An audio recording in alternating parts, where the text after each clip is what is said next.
ఒకప్పుడు మీరే కదా పాదయాత్రలు అన్నీ చెప్పుకుంటూ వచ్చారు. ఒక పథకాల గురించే చెప్పారా? రాజధాని ప్లేస్ల గురించి ఏం చెప్పలేదా మీరు? మరి ఆ రోజు చెప్పుంటే ఈరోజు ఓట్లు వేయరు కదా. ఈరోజు మీరు సీఎం అయ్యే వాళ్ళు కాదు కదా. అంతే కదా. మరి ఉద్యోగ అవకాశాలు కానీ సంక్షేమ పథకాలతో పాటు ఉద్యోగ అవకాశాలు కానీ డెవలప్మెంట్ ఎలా అనిపించింది మీకు ఈ 5 years జగన్ గారి పరిపాలనలో? నాకైతే ఏమీ బాగలేదండి. ఆయన పరిపాలన అనేది పథకాల మీద ఫోకస్ చేశాడు కానీ రాష్ట్ర ప్రజల భవిష్యత్తు మీద ఫోకస్ చేయలేదు. ఆయన ముఖ్యంగా జనాల్ని చెప్పు తీసుకొని కొడితే సక్రంగా అవుతారు. ఎందుకంటే ఓట్లకు అమ్ముడిపోయేది వాళ్ళు కాదు. ఎందుకు తెలుసా? 5,000కి 10,000కి ఓట్లు నమ్ముకొని రాష్ట్రాన్ని సర్వనాశనం చేసే జనాలే.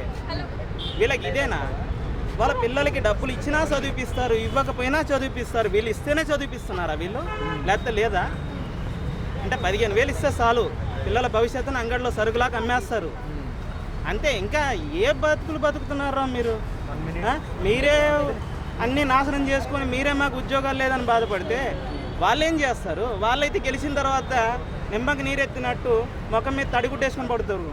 మీరేం చేస్తారు? ఇప్పుడు జగన్ చెల్లెలైన షర్మిల గారు ఈసారి ఆ కాంగ్రెస్లో చేరి అన్నపై విమర్శలు చేస్తున్నారు కదా, సో ఎలా అనిపిస్తుంది మీకు? నాకైతే చాలా బాగా అనిపిస్తుంది. ఎందుకంటే ఆ అమ్మాయి మాట్లాడే దాంట్లో క్లారిటీ ఉంది. పర్ఫెక్ట్.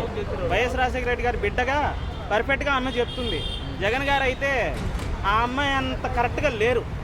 వాస్తవంగా చెప్తున్నాను. ఎందుకంటే ఈయన ఒట్టి పథకాలు పథకాలు పథకాలు పథకాలు అనుకుంటే ఏంటండి?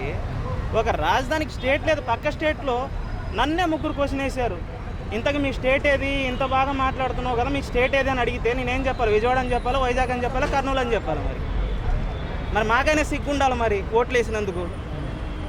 అంతే కదా, మా చెప్పుతో మేము కొట్టుకున్నట్టు ఉంది మరి.